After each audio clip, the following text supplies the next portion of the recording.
Praise lord పిల్లలు, గత 2 వారాల నుంచి మనం సీమోను పేతురు గురించి వింటున్నాం కదా. ఈ వారం కూడా సీమోను పేతురు యేసయ్యకి ఒక విషయంలో మాట ఇస్తాడనమాట.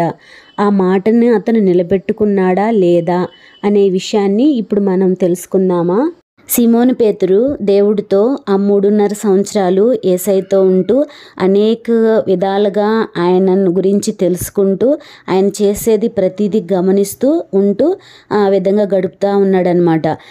ఒకరోజు ఏమైందంటే పస్కా పండుగ అనేది వస్తుందన్నమాట. దాని ముందు శిష్యులందరితో కలిసి యేసయ్య భోజనం చేయాలని అనుకొని ఒక సిద్ధపాటుగా ఉన్న ఒక మేడగదిలో వీళ్ళందరూ 12 మంది శిష్యులు యేసయ్య భోజనాని కోసం అక్కడ కూర్చునేసరికి వాళ్ళకి కాళ్ళు కడగటానికి ఎవరు నీళ్లు ఇవ్వలేదన్నమాట. అక్కడ పని వాళ్ళు ఎవరు లేరు. సో దేవుడు ఏం చేస్తాడంటే తన పై వస్త్రాన్ని పక్కన పెట్టి యేసయ్య వాళ్ళ కాళ్ళు కడగటానికి స్టార్ట్ చేస్తాడనమాట.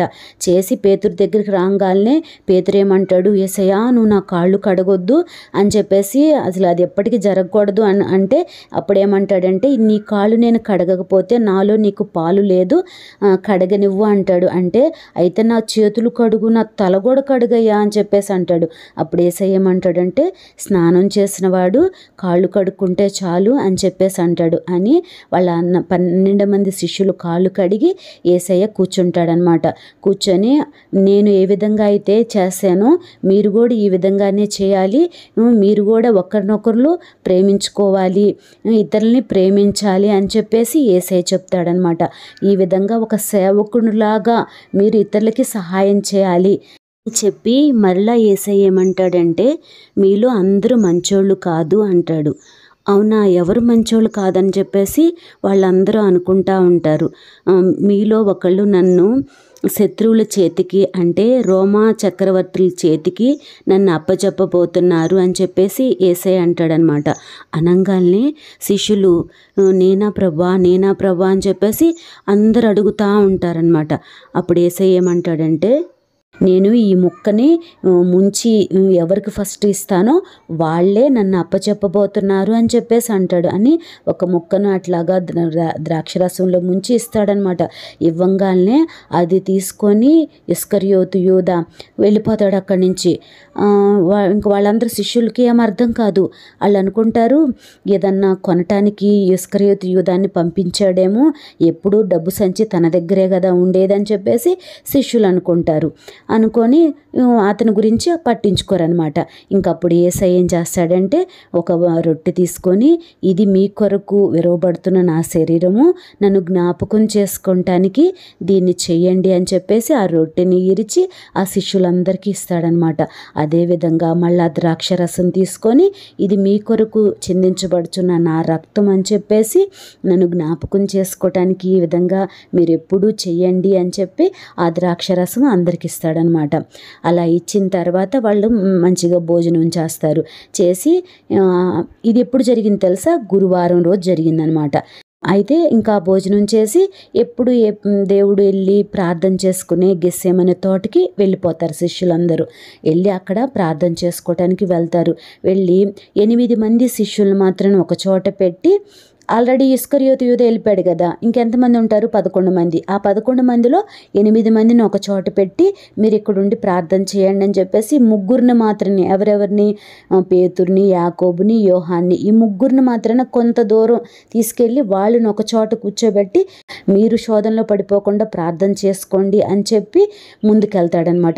ముందుకెళ్ళి యేసయ్య కూడా ప్రార్థన చేసుకుంటూ ఉండగానే మళ్ళీ వచ్చి శిష్యులను చూడంగానే ఈ ముగ్గురు నిద్రపోతూ ఉంటే మళ్ళా వచ్చి లేపుతాడనమాట.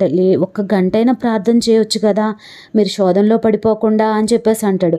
అని మళ్ళా వెళ్ళి ప్రార్థన చేసుకుంటాడు యేసయ్య. మళ్ళా 1 గంట తర్వాత వచ్చి చూసేసరికి మళ్ళా ఆ శిష్యులు నిద్రపోతూ ఉంటారు. మళ్ళా లేపంటాడు యేసయ్య, ఇప్పుడు లోకాధికారి వస్తున్నాడు, వాళ్ళు శత్రువులు వస్తున్నారు, నన్ను పట్టుకొని వెళ్ళిపోతారు, మీరు చెల్లాచెదురైపోతారు, అందుకని ప్రార్థన చేయండి అని చెప్తున్నాను, మీరు చేయటం లేదు, సరే ఇంకా మీ ఇంటికి వెళ్ళి మీరు అలసట తీర్చుకొని నిద్రపోండి అని చెప్పేసి అంటాడు. అని మళ్ళీ ఏమంటాడో తెలుసా, నన్ను పట్టుకున్న తర్వాత మీరందరూ చెల్లాచెదురైపోతారు, మీరు పారిపోతారు, నేనెవరో తెలియదని చెప్తారు మీరందరూ అని చెప్పేసి అనగానే అప్పుడు పేతురు ఏమంటాడు తెలుసా? యేసయ్యా, నేను నీ కొరకు చనిపోతాను, అలాంటిది నువ్వు నాకు తెలియదని నేను చెప్తానా? అది ఎప్పటికీ చెప్పను దేవా, నీ కొరకు నేను చనిపోతాను అంటాడనమాట. అనగానే అప్పుడు యేసయ్య, పేతురు, నువ్వు ఈ రాత్రి కోడి కుయ్యకు ముందు 3 సార్లు నేనెవరో తెలియదని చెప్తావు అంటాడు. అనగానే లేదు లేదు యేసయ్య, నేను అసలు అది ఎప్పటికీ చెప్పను అలాగా అని చెప్పేసి అంటాడనమాట. అనగానే అటు నుంచి కాళ్ళ చప్పుళ్ళు వినిపిస్తూ ఉంటాయి అనమాట. ఎవరో వస్తున్నారనేది అర్థమైపోయింది. లైట్లు కనిపిస్తూ ఉంటాయి. దివిటీలు పట్టుకొని ఆ రోమా సైనికులందరూ చాలామంది వస్తారనమాట. ప్రధాన యాజకులు, పరిసయ్యులు, దేవాలయంలో ఉన్న అధికారులు, వాళ్ళ యొక్క పని వాళ్ళని అందరినీ తీసుకొని యూదా వస్తాడు. ఎందుకంటే ఆ ప్రధాన యాజకులకి యేసయ్యని అప్పగిస్తానని చెప్పి 30 వెండి నాణ్యాలు వాళ్ళ దగ్గర తీసుకుంటాడనమాట. అందుకని యేసయ్య దగ్గరికి వాళ్ళందరినీ తీసుకొని వస్తాడు. ఆ ప్లేసు ఇస్కరియోతు యూదాకి తెలుసు అనమాట యేసయ్య ఎక్కడుంటాడనేది. వచ్చి యేసయ్య దగ్గరికి వచ్చి ముద్దు పెట్టుకొని బోధకుడా అంటాడు. అనగానే వాళ్ళు వచ్చి యేసయ్యని పట్టుకుంటారనమాట. వాళ్ళకి ఏం చెప్తాడంటే ముందుగానే, నేను ఎవరినైతే ముద్దు పెట్టుకుంటానో అతనే యేసు, సో మీరు అందరూ ఆయన్ని వచ్చి తీసుకెళ్ళిపోండి అని చెప్పేసి చెప్తాడనమాట. ముద్దు పెట్టుకొని నన్ను అప్పచెప్తున్నావా ఇస్కరియోతు యూదా అని చెప్పేసి అంటాడనమాట. యేసయ్య ఎంతో బాధపడతాడు. వాళ్ళు వచ్చి యేసయ్యను పట్టుకోవటానికి దగ్గరకు వస్తారు. వాళ్ళల్లో ప్రధాన యాజకుని పనివాడు ఏం చేస్తాడంటే యేసయ్య మీద ఇట్లాగా చేస్తాడనమాట. ఏం కాలనే అసలు ఏమి అర్థం కాని పేతురు ఏం చేస్తాడు తెలుసా? ఏంటి యేసయ్యని పట్టుకెళ్ళిపోతున్నారా అని చెప్పేసి వెంటనే ఎవరైతే యేసయ్య మీద చెయ్యి వేసాడో అతని యొక్క చెవిని కట్ చేసేస్తాడనమాట. కట్ చేయగానే యేసయ్య కోప్పడతాడు. ఎందుకు పేతురు ఇలా చేసావు అని చెప్పేసి ఆ పనివాని యొక్క చెవిని యేసయ్య ముట్టి బాగు చేస్తాడనమాట.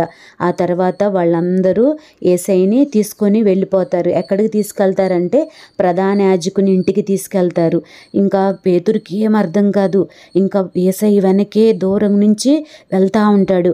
ఇంకా ప్రధాన యాజకుని ఇంటి ముందు యేసయ్యకి ఏం జరుగుతుందా అని చెప్పేసి అక్కడే పేతురు చూస్తూ ఉంటాడు. యేసయ్యనైతే లోపలికి తీసుకెళ్ళిపోతారు, ప్రధాన యాజకుని ఇంట్లోకి తీసుకెళ్ళిపోతారు. ఇంకా పేతురు అయితే ఇంకా అక్కడే ఉంటాడు. ఏం జరుగుతుంది, యేసయ్యని ఏం చేస్తున్నారు వీళ్ళు అని చెప్పేసి అక్కడే చూస్తూ ఉంటాడనమాట. అంతలోకి అక్కడ ఒక చిన్నది వచ్చిద్ది అనమాట. పని అమ్మాయి వచ్చి, నువ్వు యేసుతో ఉన్నావు కదా అనిద్ది. అంటే అసలు నాకు తెలీదు, నాకెవరో తెలీదు, యేసయ్య ఎవరో తెలియదు అంటాడనమాట. ఇంకా అక్కడ కొంతమంది చలి కాసుకుంటా ఉంటే అక్కడికి వెళ్ళి నుంచుంటాడు.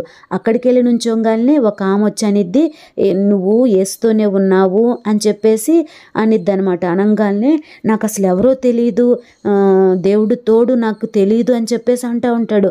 అంతలోకి కొంతమంది అక్కడున్న పని వాళ్ళు బంట్రోతులు అంటారు, నువ్వు యేసుతోనే ఉన్నావు, ఆ తోటలో నిన్ను చూసాము మేము అని చెప్పేసి వాళ్ళు అంటారనమాట. ఇంకా అనగానే నాకు తెలియదు అంటున్నాను కదా, అసలు ఆయన ఎవరో నాకు తెలీదు, దేవుడు తోడు అని చెప్పేసి తను శపించుకుంటా ఉంటాడు, కోప్పడుతూ ఉంటాడు. అసలు నాకు తెలియదు యేసయ్య అంటాడనమాట.